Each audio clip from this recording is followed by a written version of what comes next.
On this week's prequel episode, we follow up on our The Weston Game listener polls and preview Coyote Ugly.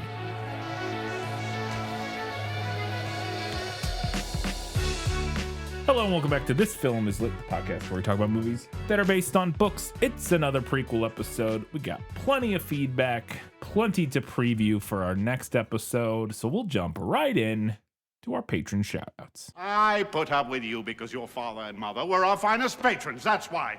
No new patrons this week, but we do have our Academy Award winning patrons, and they are Amanda, Nicole Goebel, Harpo Rat, Nathan, Matilde, Cottonwood Steve, Ben Wilcox, Teresa Schwartz, Ian from Wine Country, Kelly Napier, Gratch, Just Gratch, Shelby Says It's Fine, I Didn't Need a real trailer anyway, and That Darn Skag. Thank you all very much for your continued support. Could not appreciate it more.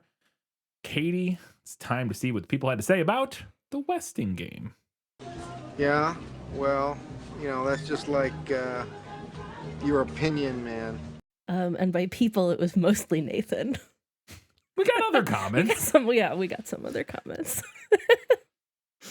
On Patreon, we had 3 votes for the book and 1 for the movie. Kelly Napier said, I showed the book to my 14-year-old daughter, and when she read the description, she said, oh, so it's like Knives Out. So it made me laugh when you both referenced that movie as well. I agree, it could be redone as a Benoit Blanc story, but not with him paired up with a kid, but as the kid. Okay. It's the Benoit Blanc origin story. Benoit.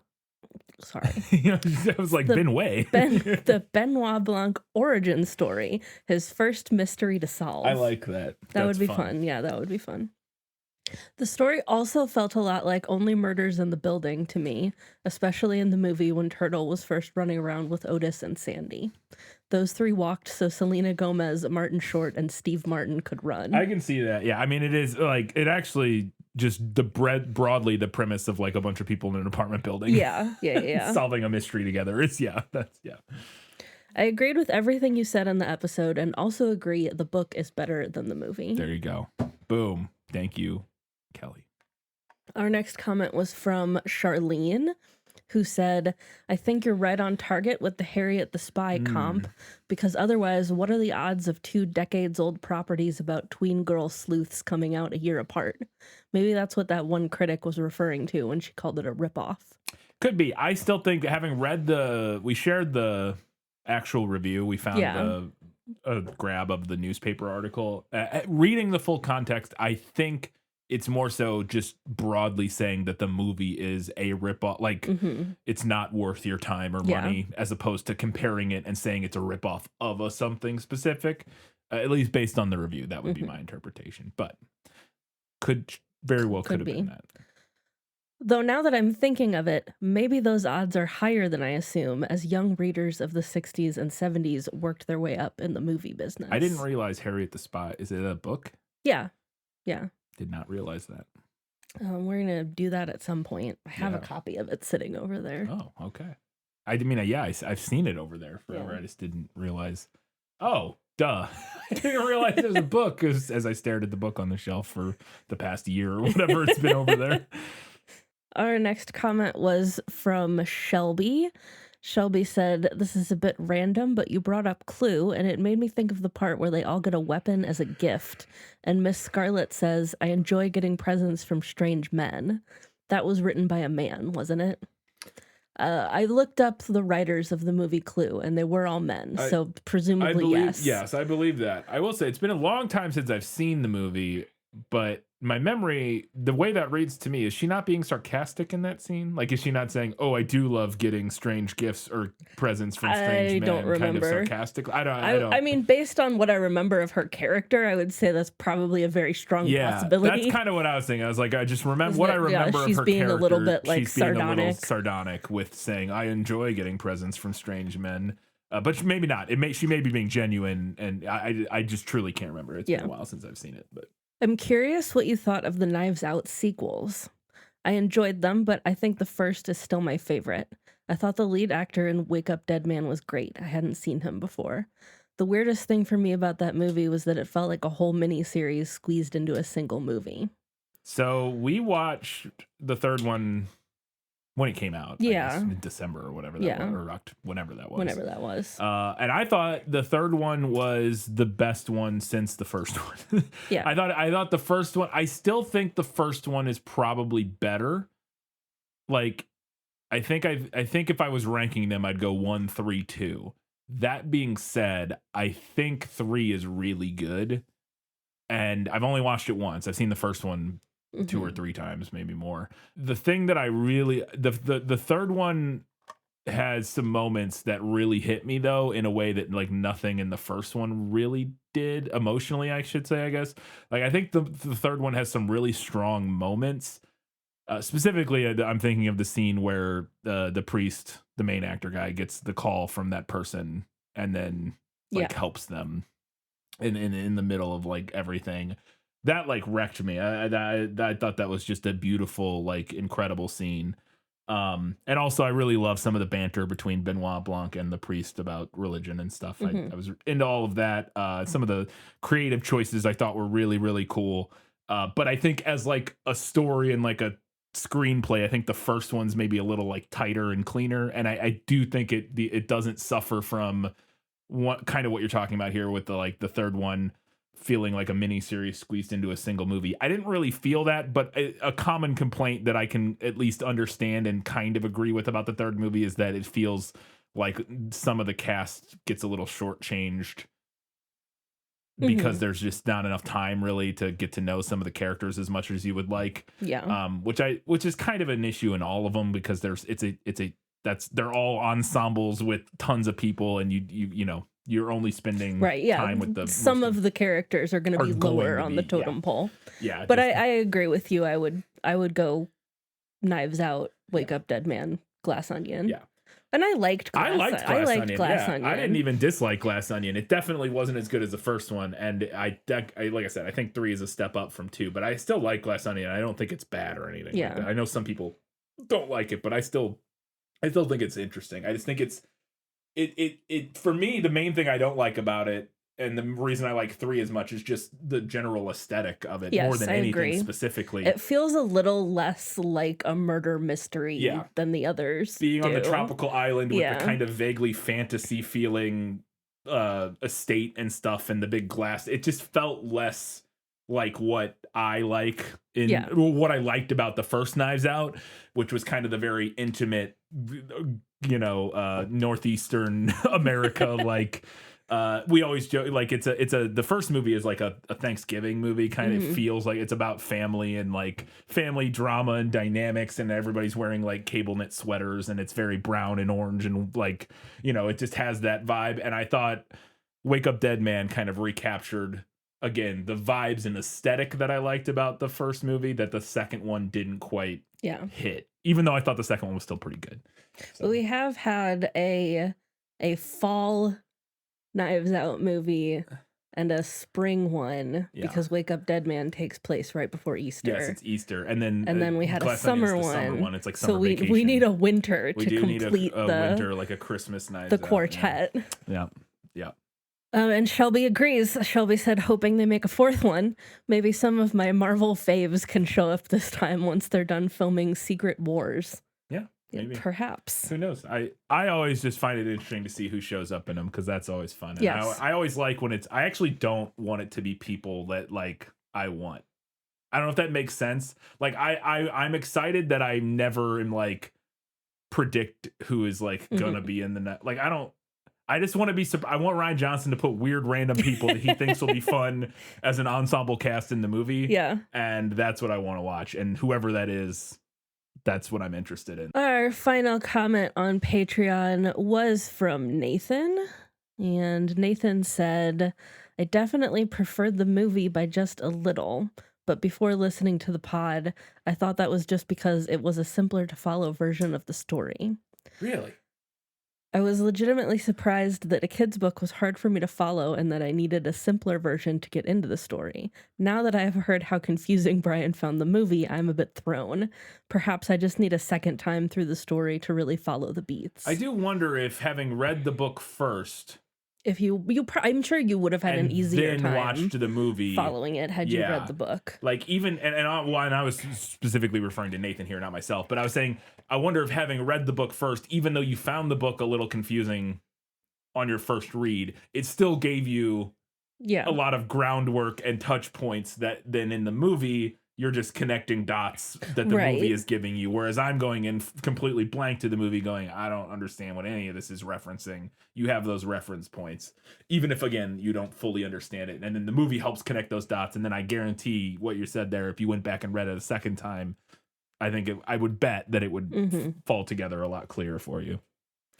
Regarding the book, I will say that the only thing I knew right away was that the clues were the lyrics to America the Beautiful. It wasn't even from the clues themselves, but from the line, "May God thy gold refine," Flora says in response to Turtle's plan to invest in the stock market, and they briefly discuss if it is from the Bible or Shakespeare. I recognize it as a line from America the Beautiful. Mm-hmm. That happens on the page after we see the first set of clues, so I kind of thought we would be getting new puzzles to solve. I also never picked up on the fact that the mystery was to determine who killed Westing, so I was expecting a sort of scavenger hunt / race to find a hidden treasure, not a murder mystery. I just kept wandering through a story about a lot of seemingly unrelated diversions, which kept us from getting back to the mansion so the next clue in the game could be revealed. The movie is so much more focused as we follow a single protagonist in Turtle as they investigate a mystery in what felt to me like a pretty linear and logical plot. I did think maybe the plot was a bit heavy-handed when we had to have Seidel explicitly say that Angie did the second bomb because she wants to delay the wedding, but I much preferred that to the book, where Turtle just somehow knew Angie was the bomber. I, as the reader, wasn't even sure if she was right or not until the end, because it felt like she just assumed that without any evidence.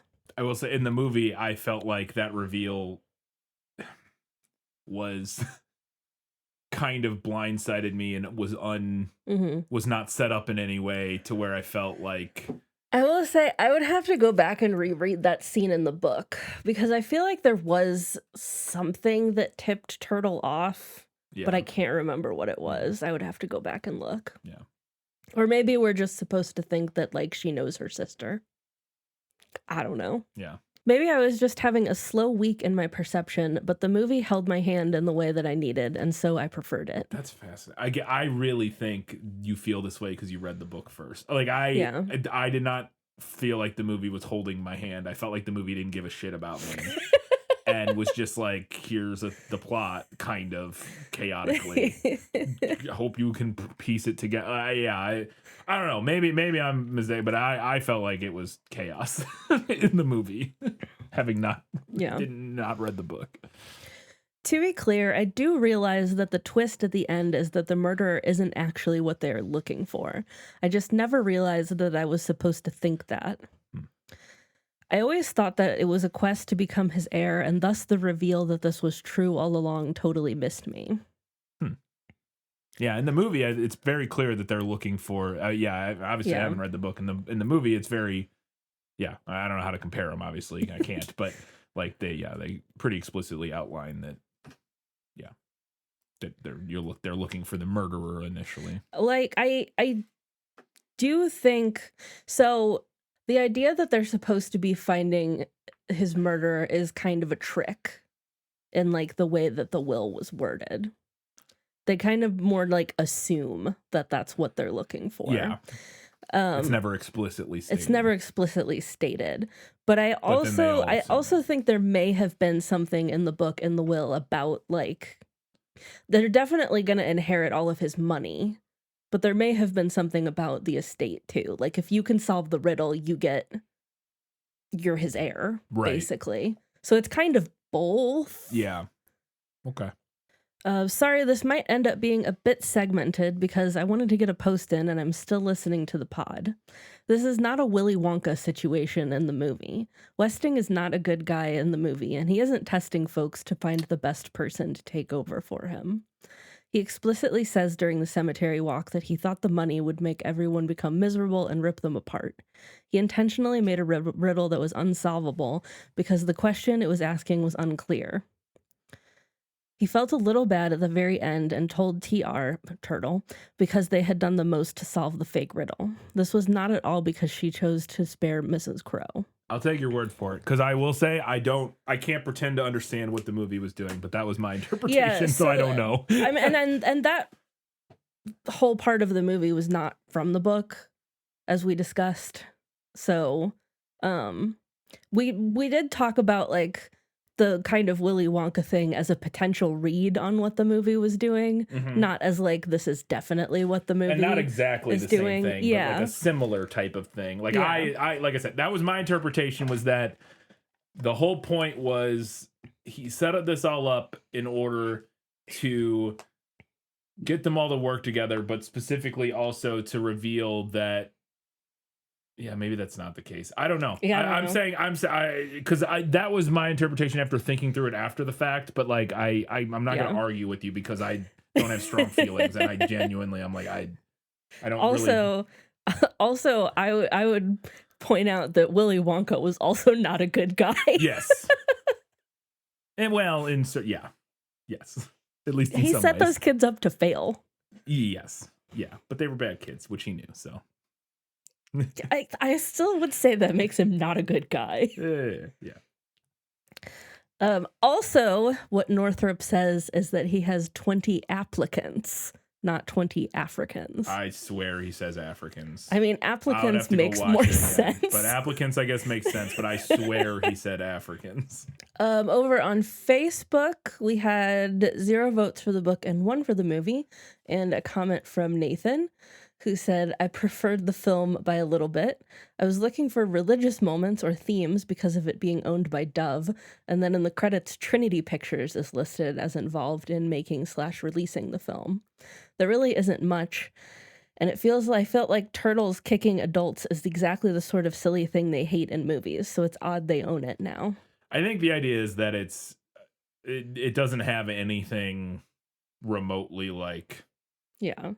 questionable in it for kid, like again, other than her, I guess, kicking but even that's playful and silly It's enough that I don't pretty think, benign, yeah. but like there's no relationship stuff, Yeah. there's no like There's no kissing, kissing. there's no bullying, there's no smoking or drink, there's Yeah. like literally Yeah. nothing, at least to my memory, that would be other than some light racism, which they don't care about. So I think that would be the reason that and also my guess would be Dove probably bought it because it was cheap. Like Probably, it's yeah. a thing they could throw on their streaming service that Yeah. the rights for probably cost absolutely nothing. Yeah. So would be and it's family friendly enough that they can just slap it on there. Over on Instagram, also no votes for the book and 1 for the movie, and a comment from Nathan, who said, I preferred the movie by just a bit. As a baseball fan, I was quite upset that in the book, the 4th edition of the Who's On restaurants was Who's On 4th, when it should obviously be Who's On Home. Who's on 4th? The joke at the 'cause end it's- of the book is that they keep putting restaurants on the different floors and I was naming them thinking it was after a street thing. No, naming them after like the different floors of the building. Yeah. Okay. So they're doing. So it's a pun then. Yeah. Right? Like who's on 4th being who, implying that they're on home, but they're on the 4th floor because the 4th base is home. I don't know. I would have to see the context in the book. I think it kind of works, but Over on Blue Sky, we had 0 votes for the book and 1 for the movie. And Nathan said, I picked the movie by a little bit.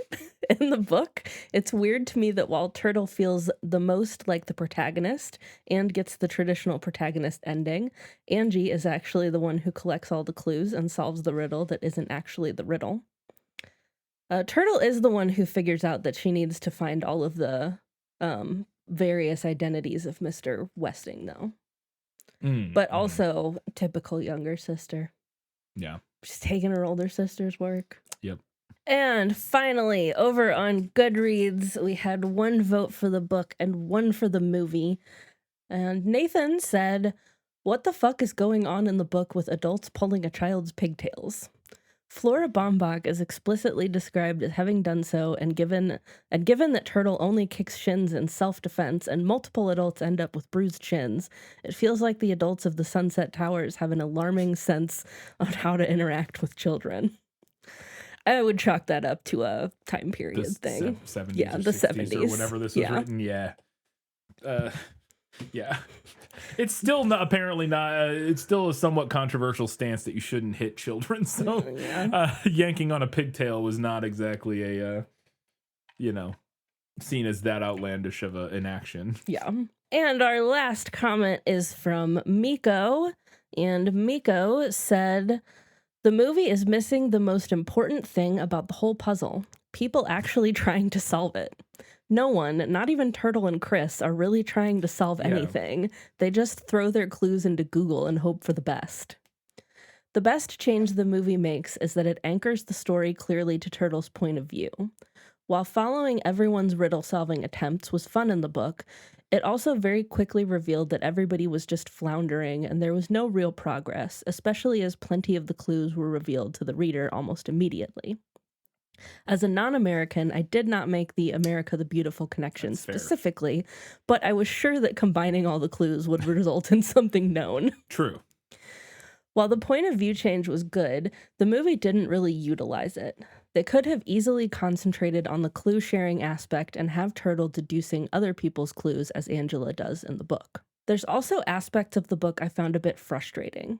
There were so many moments while reading that when I wasn't sure if I was missing something, like Turtle confronting Angela about setting up the explosions. How does she know? Or how at one point a paramedic just poofs into a scene. The ambulance is called, sure, but with no introduction, no break in text, or clear indication that any time has passed. There's just a new speaking character in the scene already examining the patient. But that first complaint sounds similar to that one Nathan made earlier about that specific. Yeah, I would have to look back at that scene, and it's possible that that's just a plot hole in the book. Yeah. But a big thing that could have worked so much better in the movie is the reading of the will, specifically the line, "The heir who wins the windfall will be the one who finds the fourth." The scene in the book is supposed to read like we missed the end of the sentence, thanks to Sandy's interruption, but there's well over a dozen people present and not a single one comments about not hearing the final word, even when the missing bit is literally the win condition. The lawyer even repeats an earlier section when asked, so it's not some you only get to hear this once type of deal. Because the will was typeset as if we were reading the rules ourselves, I was simply left confused, wondering if Sandy managed to cut off the narrator itself. I could see this working in a version titled to Turtle's POV, especially in a movie where the lawyer can actually be drowned out by the other people, so we'd assume only Turtle missed the final bit. The movie somewhat does this, just not that well. Yeah. Add some misinformation from Sandy that they have to figure out the murderer, and we could have Turtle slowly realize that nobody actually knows for sure what they are trying to accomplish as she trades clues. Yeah, that sounds interesting. Myriad things that the movie could have done better. Yes, absolutely. Despite the book being filled to the brim with red herrings, I preferred it over the movie. I could so easily imagine a better version of the film that it's aggravating. That's fair. So our winner this week was actually the movie. Wow. With 5 votes well, you to the counted all book's of Nathan's 4. votes, right? And I do think that I don't care that people want to vote in multiple places, as I've said many times, but this one probably should have an asterisk on it since all of the movie votes were from one person. Yeah, that is we will put an asterisk next to that one. And again, it is fine to vote in multiple places, but especially because there weren't a ton of votes on this one. Definitely get to put your thumb on the scale in a way that you don't normally. So, yeah. All right. That is it for our listener feedback. Thank you so much. We always love hearing what you all have to say about the stuff we talk about. Katie, it's time now to preview the muse of the Coyote Ugly Saloon. I'm the parent. You're the child running away to live by yourself. I should be telling you how to live. How should I live? Simple, don't go. Good luck. There, I said it.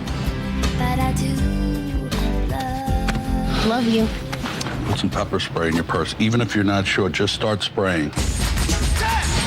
Tell me that isn't yours. Of course not. It's a 2-bedroom. I heard that there might be a job opening. We start Friday night. You're giving me a job? The Muse of the Coyote Ugly Saloon is a personal essay written by former bartender Elizabeth Gilbert. Gilbert is a journalist and author, now best known for her 2006 memoir Eat, Pray, Love, which was also adapted into a 2010 film. I know nothing about that. I'm sure we'll do it one day. Mm-hmm. I know literally nothing about that, but it's interesting to me. I think she just like goes to Italy and like eats. Is it Italy? Eats and I thought she or went like to, maybe like- Greece. Oh, that would make sense. For some reason in my head, she went to like India. I thought it was maybe like maybe she goes multiple places. I thought it was like she goes like somewhere because for some reason Eat, Pray, Love in my head it has like a Hinduism or like an Eastern religion type of undertone to it. I say genuinely Italy just literally because I feel like I remember a brief moment in like the trailer for that movie where she's eating pasta. Oh, okay, sure. But maybe she goes to multiple places. That is more. You're going on more than I am because I'm literally just going on the vague cultural sense that I have of this movie and like seeing the cover of it and just kind of assuming that it had something to do with like Hinduism, not Hinduism specifically, but like a white person like doing touristy like Eastern religion stuff or something was kind of what I assumed it was, but I actually genuinely have no idea. But yours makes maybe more sense because I was a little surprised. It's like, so the person who wrote it was like a coyote.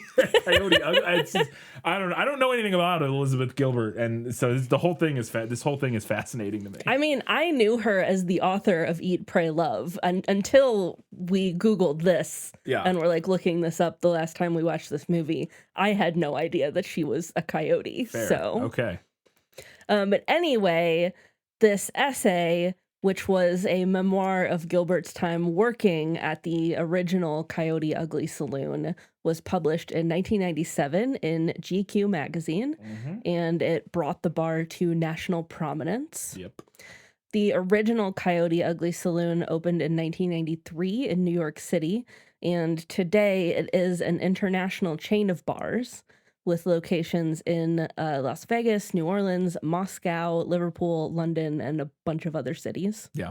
I have actually been to the Coyote Ugly Saloon in Las Vegas. Have you? Did they dance on the bar? They did. I don't remember a lot. We weren't there for a long time, but I remember a few of I was there on a school trip in college. Every year, the TV and film program would go to Las Vegas for, I believe, NAB conference, which is the National Association of Broadcast. I don't know, some conference in Vegas that's like a tech exposition of like camera stuff and just like, TV and film industry convention, basically. And I went to that in 2000, probably like 11, 10, somewhere in there. And we went one evening, we swung by the Coyote Ugly Saloon that I believe is in New York, which would make sense, that casino. I'm pretty sure that's where it was. And we were in there for about 10 minutes. They did dance on the bar, but it was so loud and full of insane drunk people that we left pretty quickly. It sounds very overstimulating. Yeah. I also think Vegas sounds kind of overstimulating, in general. I've never been. It was not the favorite place I've ever been. But it doesn't to. sound like it's for me particularly. I don't think it is. There's stuff there you would enjoy, but it's definitely not, it's not our kind of city generally. So, in addition to the movie that we'll be discussing, there was also a CMT reality competition show that ran from 2006 to 2008, in which contestants competed to become a coyote. Yeah, I remember seeing commercials for that on TV. Gilbert's original essay is available on GQ's website, and we will share that link out on our different posts for this episode. If you Google the title, it'll pop right up. It's like the first thing that comes up. It also appeared in an anthology titled Never Can Say Goodbye, Writers on Their Unshakable Love for New York, which is what I'm shelving on Goodreads for this episode. Sweet. So very good. All right. That was it for the, not a book, the article. Now let's learn a little bit about Coyote Ugly, the film. So I'm a coyote 5 nights a week. Now shake it! Okay, give me a glass of water. Do we serve water in this bar? This You're unbelievable. Coyote Ugly is a 2000 film directed by David McNally, known for Kangaroo Jack. Nice. And a couple episodes of the Beauty and the Beast TV show, among a few other things, but not really much else, which is interesting because we'll get into it, but I thought this was a pretty well-directed movie. The film was written by Gina Windcoast, but we'll get into that more. Gina Windcoast was known for, she wrote The Princess Diaries, Nice. Princess Diaries 2, The Royal Engagement, Nice. And The Perfect Man, among other things. I don't know what that is. It was, I can't remember who was in it, but it was from this time period and it was like a rom-com. It looked like with, I can't remember who was in it. This film stars Piper Perabo, Adam Garcia, John Goodman, Maria Bello, Isabella Miko, Tyra Banks, Bridget Moynihan, Melanie Linsky, Alex Borstein, Michael Weston, and Leanne Rimes. It has a 23% on Rotten Tomatoes, a 27% on Metacritic, and a 5.8 out of 10 on IMDb. Philistines. It was nominated for a few random awards, including at the Stinkers Bad Movie Awards, which is not the Razzies. I was wondering to see if it was nominated for Razzies, and it wasn't, which is crazy. I was convinced it was going to be nominated for Razzies, but it was not. But it was nominated at the Stinker Bad Movie Awards for Most Unintentionally Funny Movie, which is wild to me, and Worst Screenplay for a budget grossing over $100 million. It made $113.9 million against a budget of $45 million. So, getting into the screenwriting, this is a fascinating journey. I think a lot of people have probably heard this fun fact because he's talked about it quite a few times, but Kevin Smith did an uncredited rewrite of the script, and he has stated that 8 different writers worked on the script, but only Gina Windcoast got credit from the Writers Guild. Gina wrote the first draft of the script, and according to Kevin Smith, the final version that was filmed barely resembles that original version. Some other people that got in on it: Jeff Nathanson, known for Rush Hour 2, Catch Me If You Can, The Terminal, Rush Hour 3, and Indiana Jones Kingdom of the Crystal Skull, The Lion King 2019, and Mufasa, The Lion King, among other things, wrote a draft that David McNally, the director, said, quote, brought the thing home. So in the director's opinion, Jeff Nathanson's draft was like kind of the final draft that, was like the most important one. But he was only credited on the initial theatrical poster and not on the finished final film for whatever reason. Again, usually there's weird Writers Guild stuff mixed up in all of this. Carrie Fisher apparently wrote a draft of the script, and this was outlined by a retrospective article on The Ringer that is titled, Do We Serve Water in This Bar? An Oral History of Coyote Ugly. And that includes contributions from Elizabeth Gilbert, Kevin Smith, Bridget Moynihan, Diane Warren, and others. So I didn't read it all, but that's where a lot of this information comes from, is a few years ago they did like kind of a retrospective discussion about Coyote Ugly and interviewed a bunch of the people who were involved. This is fun. Jessica Simpson and Jewel were both considered for the lead role of Violet Sanford that ultimately went to Piper Perabo. January Jones also auditioned for the role. Could have had Betty Draper playing a coyote, which would have been interesting. Jessica Simpson went through so many auditions for the lead character, but ultimately dropped out because of, according to Wikipedia, or this might be an IMDb trivia fun fact, I can't remember, the filmmakers refused to take out the sex scene in the movie. Ultimately, that sex scene was cut from the theatrical release anyways. There is an unrated release in the movie that has more of that in there, but but on July 16th, 1999, Piper Perabo was announced in the role, and Leanne Rimes does all of Piper Parabo's singing in the film. So the film was filmed primarily in Manhattan and South Amboy and Seabright in New Jersey, so mostly in the actual places that it took place, which is, That's fun. cool. Soundtrack album for this movie was on the Billboard Top 40 album chart for over a year and has sold over 3 million copies. Take a wild guess who had one of those copies. There you go. I mean, it's a hell of a soundtrack. We'll get into it, but... some IMDb trivia fun facts here. Bridget Moynihan was taller than the set designers originally thought when they were building the sets, and they actually had to raise the bar that is over the counter in the film, that like on the ceiling or whatever. They had to raise that so she wouldn't bang her head off it during the dancing scenes. After test screenings, the filmmakers discovered that the audience wanted more of John Goodman, and so they filmed additional scenes with him and added that into the final cut of the film, which I liked him in this movie, and I thought his character was fun, so that makes sense. Gina Windco said that she was actually surprised that Jerry Bruckheimer wanted to produce this movie because he generally does like action stuff, and she didn't think this was his style at all, which I would, generally agree with. But we'll talk more about that in the actual episode because maybe it kind of is his style. The band The Calling, we were laughing about this when we watched this movie a couple months ago.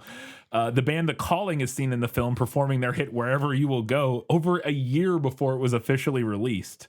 So this is actually kind of what made, like, they were like previewing that song in this movie.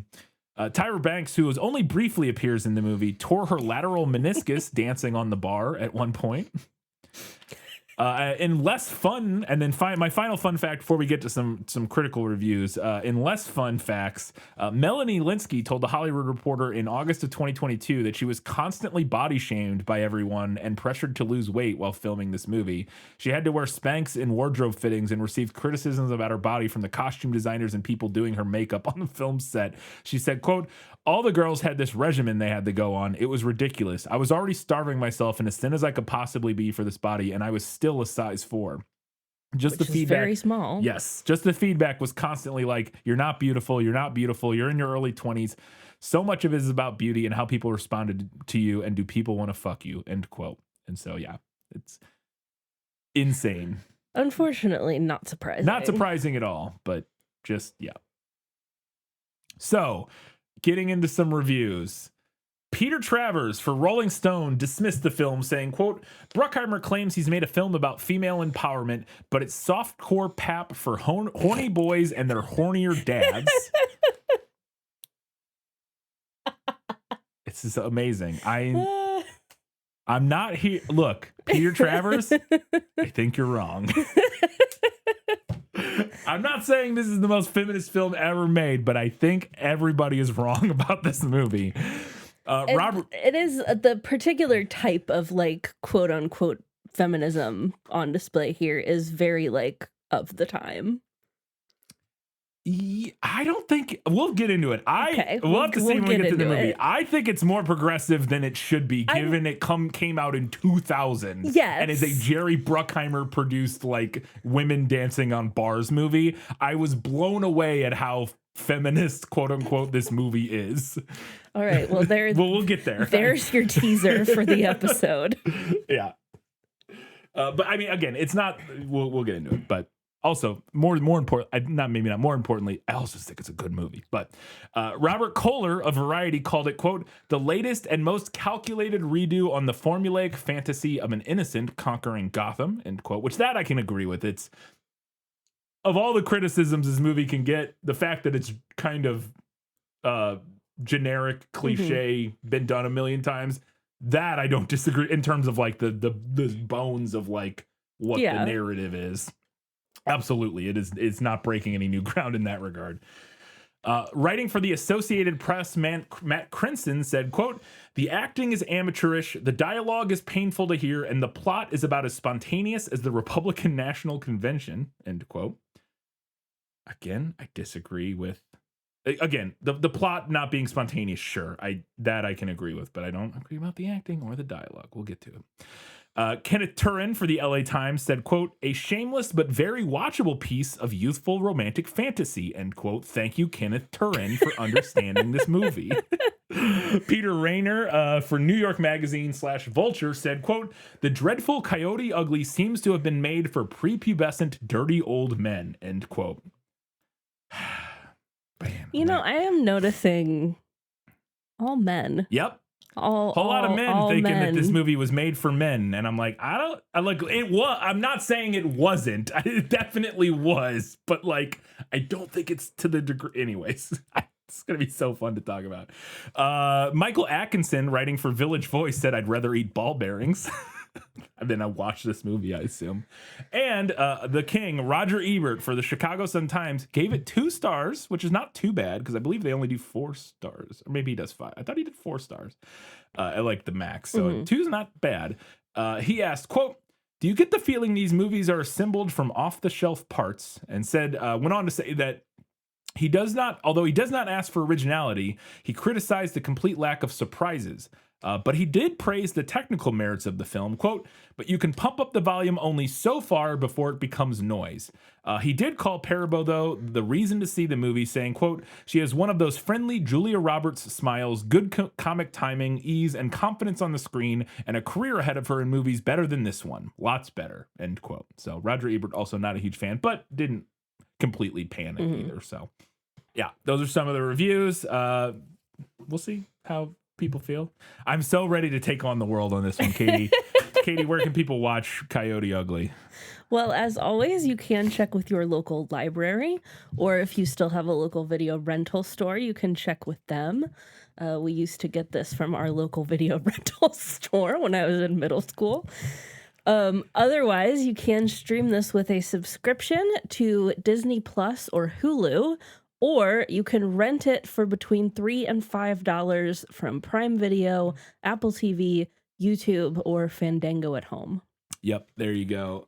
As we've discussed at length at this point, I'm very excited to watch this again. We just watched it. We watched it a couple months ago. We have a standing movie night with a friend of ours, a coworker, and this one was my first pick. Yes. And I was very anxious because I thought you both were going to think it was stupid. Yeah, I had never seen it. I mean, I had heard of it, and I'd probably seen a scene or two of it on TV over the years, like, or whatever, but I had never watched more than 2 minutes. And I had not seen it since middle school. Yeah. So I went into this viewing like, I haven't seen this in a really long time. I don't know how it's going to measure. I don't know how it's going to age. Yeah.